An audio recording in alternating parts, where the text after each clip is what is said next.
Okay, we got camp set up. Got our kitchen and easy up. This is an area with a lot of trash. Southern Illinois has got its fair share of trash. But it's not our trash, but it's our campsite. So we're gonna pick up the trash in our campsite. So we're at camp, and beautiful little camp here. Tonight we're gonna make dinner. I'm making a cheesy rice and sausage dish that I like to make when we're camping because it's easy and it's got basic ingredients and it's delicious. It's a one pot meal, which I like to do when we're camping too. So we're gonna cook later. Might pick the banjo. We're gonna have a fire and roast some marshmallows tonight. We're camping. We're camping. We're doing our camping. Picking up trash. You snacking? Yeah, I've got a butterscotch. Butterscotch. Well, I've taken on some old man lifestyle changes lately. Like I carry butterscotch in my pocket, and I like Puffs tissues. They're soft on my nose. But we're camping, man. We're camping. It's nice out here. We're in the Shawnee forest. Yeah. Okay, today I'm going to show you the best way to build a campfire. Okay, so first I want to show you this. I use ratchet straps to make bundles of firewood. We heat with wood at the cabin, so we've always got a big stack, so I just make a little bundle just like you'd buy at the store, except we don't pay that much for it, and ratchet strap it up, and then I can just throw it in the van, or in the back of the van, or however we want it. And it comes apart real easy, like that. And there we go, firewood. So, I want to show you what's called a log cabin fire, and this is what I learned in Cub Scouts. So you start out with a couple pieces of wood and your fire pit, like that. Because essentially what we're going to do is build a log cabin. We'll end up stacking them like this. So you want to make sure they're close enough together. And then I've got some pine needles, and I've got my sticks in 3 piles, small, medium, and bigger. And this may seem like a lot, but if you really just want to get your fire going quick, this is a great way to do it. So with the 2 logs like this, when you stack it, it's going to have plenty of airflow coming in between these logs and the top layer too. So you just start off by taking some pine needles and put them in the bottom like that, and take some of your small sticks and lay them inside the cabin like that, just to get a little bed started. And then take your next tier of logs in your cabin and stack them on like that. So now that you've got your second layer of logs in your cabin built up, you want to do the same thing. Take some pine needles, and this time lay them parallel with your new set of logs. So put a little more pine needles, and then take some of these sticks, the small ones, and put them on top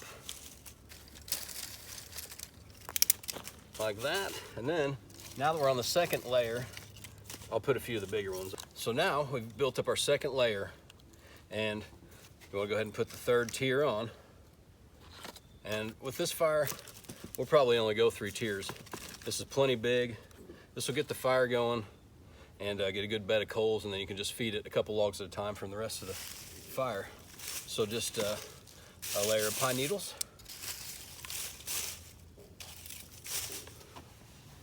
and some small sticks,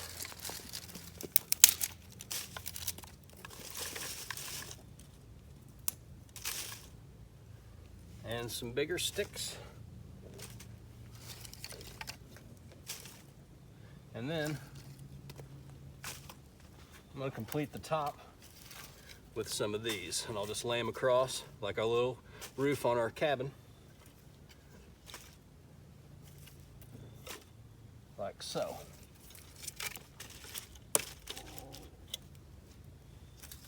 And I got some leftover sticks. That's okay. I'll use those in the morning to rekindle the fire. Okay, now that we've got our cabin built, all you gotta do is light the bottom tier. Here it goes.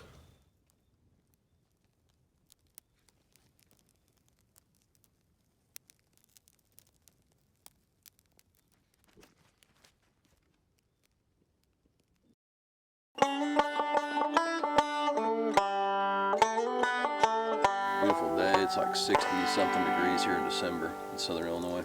Fresh air and sunshine. It's awesome. So if you've been watching our travel series, you'll see last episode Danielle injured her leg and we had to evacuate the trail we were on, and I hitchhiked and got a ride back to the van and came and picked her up, and that was a couple weeks ago. And we thought we'd fill you in and give you an update on Danielle's leg. Danielle? Yeah, thanks first of all everybody that sent out nice comments and everything. It made me feel really good. But I did go to the doctor and they said that I have tendonitis in my knee, which has started from a previous injury in my ankle. I thought I sprained my ankle about a year ago, and turns out I broke my ankle. Fractured the bone. Yeah. They said it was an old fracture. Yeah. They found in the x-ray in her ankle. Yeah, this was last November. We were in Montgomery, Alabama, down by the Hank Williams statue. Yeah, 2019. And I stepped off of the sidewalk wrong and twisted it, and I thought it was just a really bad sprain, but it turns out I fractured my ankle a year ago, and that's causing the tendonitis in my knee from changing my gait. I guess the way that I walk is now causing inflammation and pain in my knee. So I'm going to do some physical therapy. He said I'm going to heal right up, and it's just going to take some time. So to me that was actually good news, because the body's an amazing thing and it's going to heal up just fine, and I'm going to work really hard and be patient with myself at the same time to make sure that I heal up and I can get back out on the trails. But it's also nice just, you know, relaxing by camp and stuff like we're doing today. Yeah, it is. Yeah, I don't even have a broken ankle and I'm enjoying it. Yeah. So, but we're just camping and healing up right now. Yeah. No big trails planned. Everything's postponed for hiking. Yeah. So another thing we wanted to talk about, you know, that just haven't mentioned anything about this really yet, but I am a musician, and I've made my living playing live shows, you know, selling merchandise at shows, stuff like that, for years and years. And that's been cut off last year.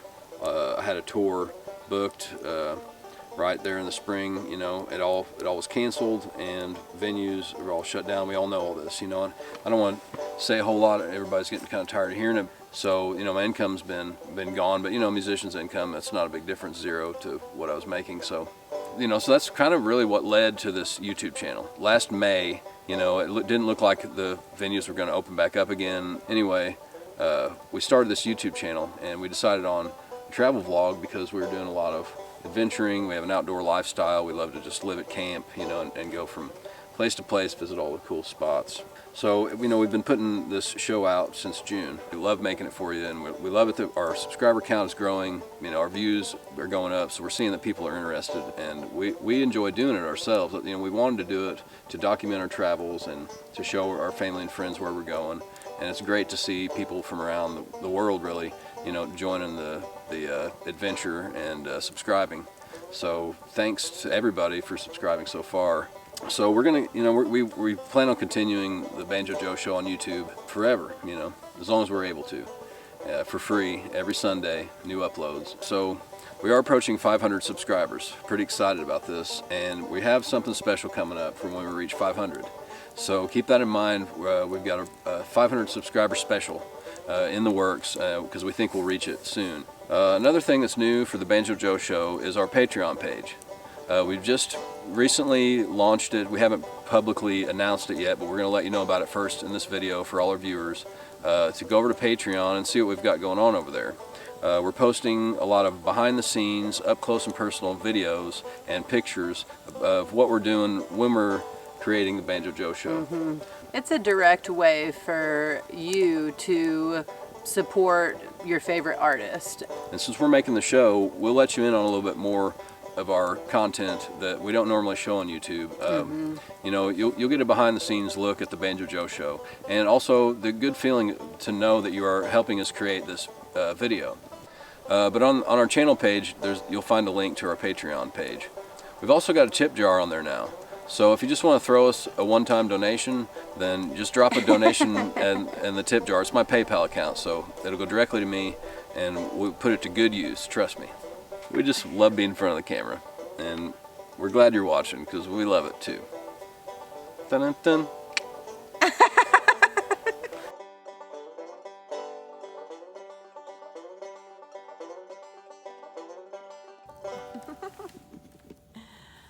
Well, it's a really nice night out here, and the stars are shining, and the fire's going, but I'm getting hungry.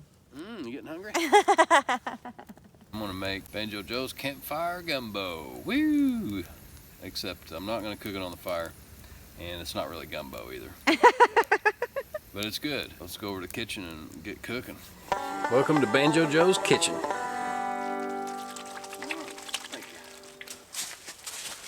Now we're cooking.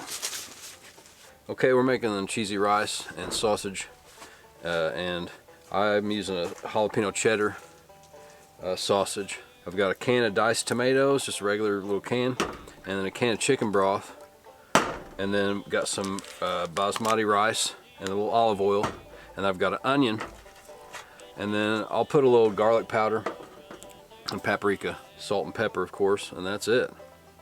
That's the ingredients. Okay, so the first thing I do is I chop up the onion.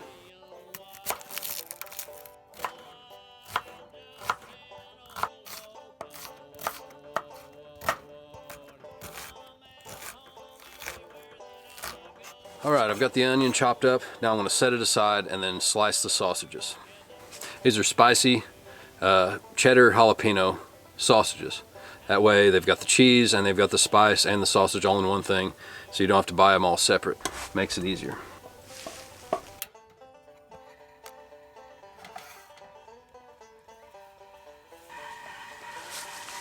Start with a little olive oil. Alright, got the pan warming up. I'm going to add the sausage.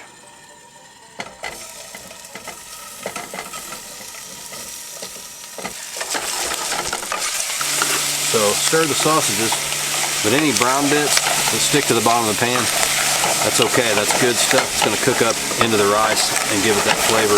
So the sausages are browning. I just want to cook them until there's no pink left coming along. I want to measure 1 cup of rice. Okay, they're browned pretty good. I'm going to add the onion now. I'm just going to cook this enough to soften it a little bit. Now I've got some good hot oils going right here. I'm going to add a little bit of paprika to give the rice a really good color. And I like to put the spices in the hot oil, kind of bloom the spices and give a little flavor. Here's a little garlic powder too. And I'm going to crack some black pepper in there. And just add a little bit of salt. Stir that in and let the spices kind of cook for just a second. Looking good. Now it's time to add the tomatoes and the broth. And now I'm going to add the rice. And I'm going to add about a 1/4 can of water too. So now we've got to bring this to a boil, and then we'll reduce the heat to medium or so and simmer for 20 minutes. Now that this liquid's in the pan, it's going to start deglazing the bottom, getting all those flavory bits from the fried sausage up into the broth that is going to cook the rice, and the flavor is going to be all throughout it. It's going to be amazing. Yeah, it's going to be good. So we're starting to come to a boil, so I'm going to cover it. Okay, so we'll see you in 20 minutes. Fine, there's the timer. Now let's see what this looks like here. Oh yeah, it's thickened up a little bit. You can see it's absorbed a lot of that liquid into the rice, which is the flavor, you know, it's absorbed into the rice. Just going to dish some of it out into bowls.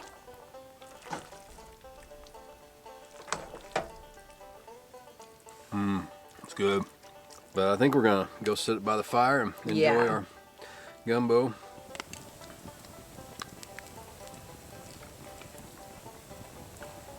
It's delicious.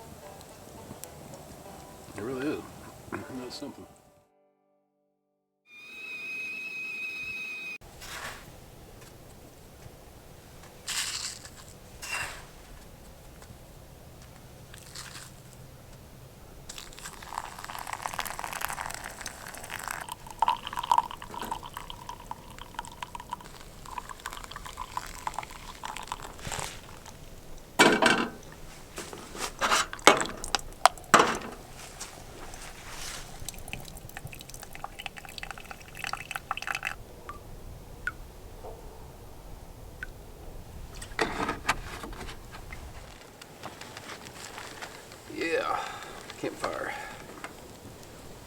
guys. Cheers.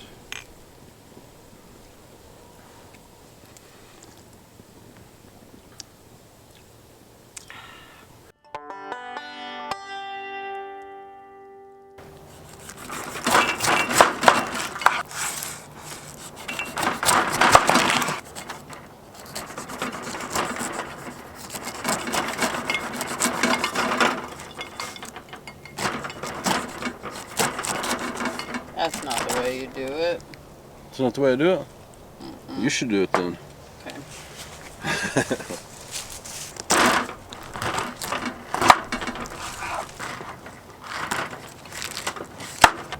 You cut the core out then. And then you slice down the middle.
Yumsters. Bacon Yeah. and pineapple. Yeah.